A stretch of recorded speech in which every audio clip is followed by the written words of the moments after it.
الحمد لله رب العالمين الرحمن الرحيم مالك يوم الدين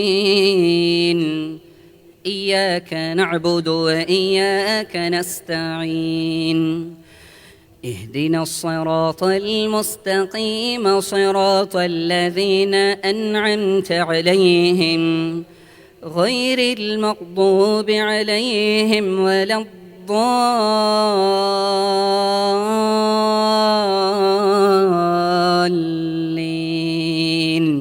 آمين.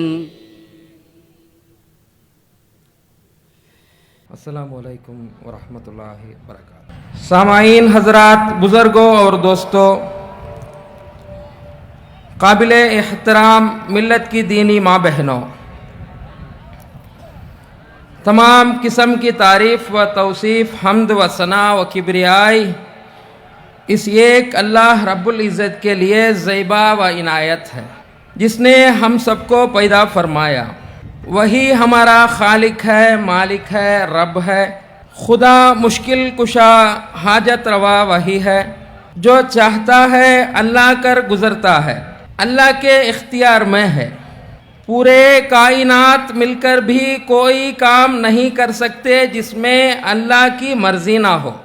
اللہ کی تعریف کے بعد بے شمار درود و سلام تمام نبیوں پر، آدم علیہ السلام سے لے کر آخر نبی محمد مصطفیٰ صلی اللہ علیہ وسلم تک جتنے بھی نبی آئے ہیں انسان کے رشد و ہدایت کے لیے ہیں. تمام نبیوں پر اللہ کی رحمتیں نزول ہوں. بالخصوص رحمت العالمین خاتم الانبیاء اسوۃ حسنہ پیارے نبی صلی اللہ علیہ وسلم پر اور آپ کے اہل بیت پر، آپ کی صحابہ اکرام رضی اللہ عنہم اجمعین پر اور ہم سب پر اللہ کی بے شمار رحمتیں نازل ہوں.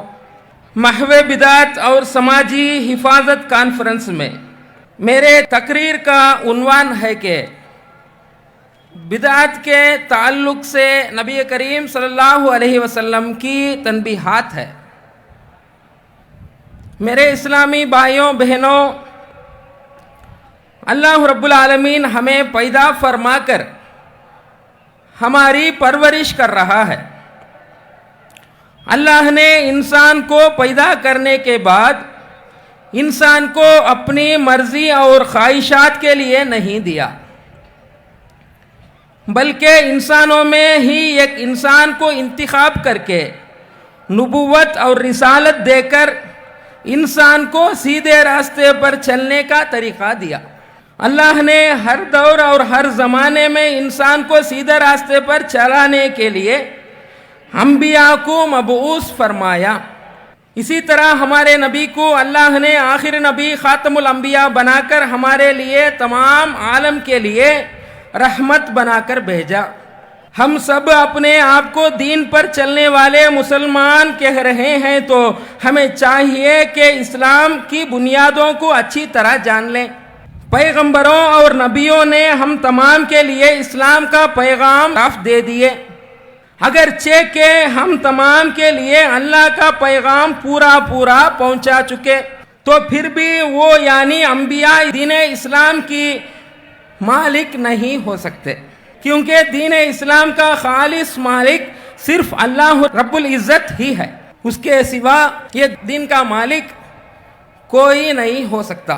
اس بات پر اشارہ کرتے ہوئے اللہ تعالیٰ قرآن مجید میں ارشاد فرماتا ہے کہ الا للہ دین الخالص. یاد رکھو، خالص دین صرف اللہ ہی کا ہے. اس آیت میں اللہ کا فرمان یہ ہے کہ اسلام اللہ کا دین ہے. اس کا کیا مطلب ہے؟ اگر دین اسلام کا مالک صرف اللہ ہو تو اس دین میں احکام دینے کا، فیصلہ کرنے کا، نیکی اور بدی چیز کہنے کا، حلال اور حرام کہنے کا حق بھی صرف اللہ ہی کو ہے. اس آیت میں اللہ نے اس بات کو وضاحت کرتے ہوئے کہہ دیا کہ اس دین اسلام کا مالک قرار دینے والا اللہ خود ہی ہے۔ قرآن میں ایک اور جگہ فرماتا ہے کہ اس دین کو اللہ نے مکمل کر دیا، یعنی پورا کر دیا ہے۔ اللہ رب العالمین فرماتا ہے کہ الیوم اکملت لکم دینکم واتممت علیکم نعمتی ورضیت لکم الاسلام دینا۔ آج میں نے تمہارے دین کو تمہارے لیے مکمل کر دیا اور اپنی نعمت کو تم پر تمام کر دیا ہے، تمہارے لیے اسلام کو دین کی حیثیت سے پسند کر لیا ہے۔ یہ آیت وضاحت کرتی ہے کہ اللہ نے دین کو مکمل کر دیا، اس کے باوجود کوئی شخص یا پیر ولی یا آبا و اجداد وغیرہ کو اس دین میں کچھ بھی داخل کرنے کے لیے اللہ نے کوئی کمی باقی نہیں رکھا ہے۔ تو آئیے اب ہم دین کے بنیاد پر بدعت کس چیز کو کہتے ہیں اس بارے میں ہم جان لیں۔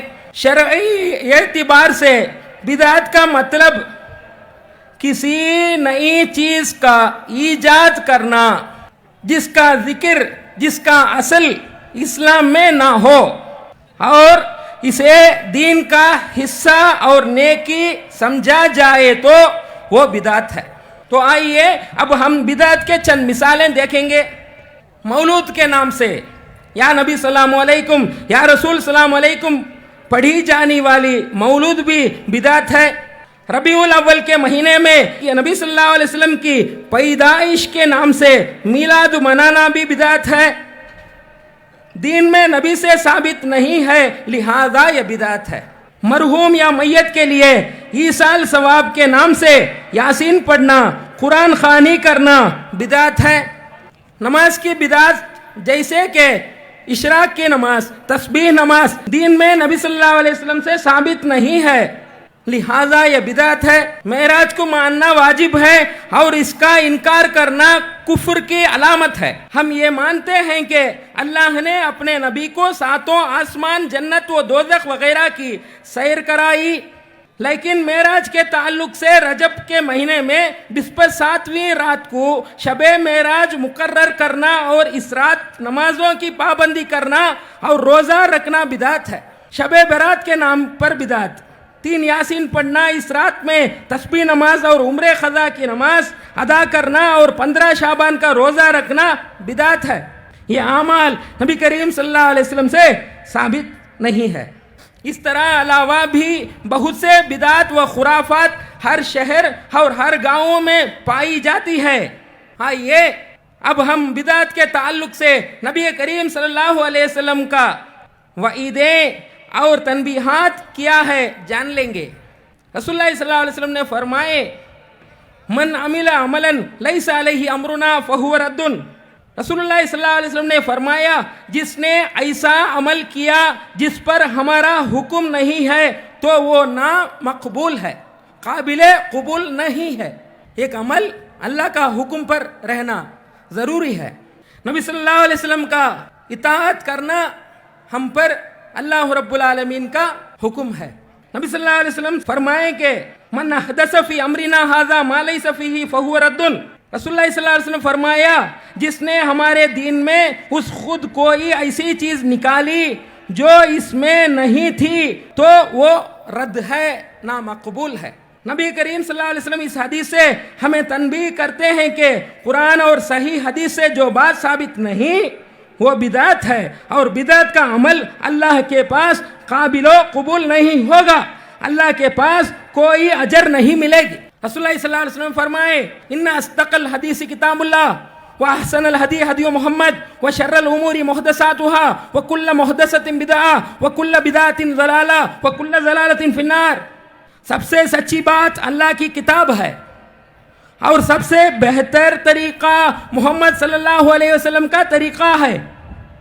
جو کام قرآن و حدیث سے ثابت نہیں ہے وہ نئی کام بدترین کام ہے، اور ہر نیا کام بدعت ہے، اور ہر بدعت گمراہی ہے، اور ہر گمراہی جہنم میں لے جانے والی ہے۔ رسول اللہ صلی اللہ علیہ وسلم نے تنبیہ وعید فرمائی کہ میرے بعد لوگ دین میں نئی نئی چیزیں ایجاد کریں گے اور اپنے آباء و اجداد کے طریقوں پر عمل کریں گے، اور فرمایا قرآن و سنت نبی کے اپنے طریقے سے جو بات ثابت نہیں ہے اس عمل کو رد کر دیا جائے گا۔ اس طرح بدعت جہنم میں لے جانے والی ہے۔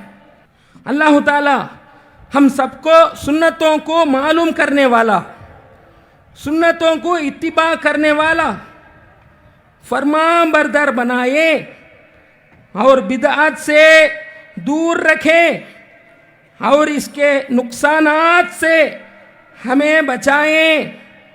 وآخر دعوانا ان الحمدللہ رب العالمین۔ السلام علیکم ورحمۃ اللہ وبرکاتہ۔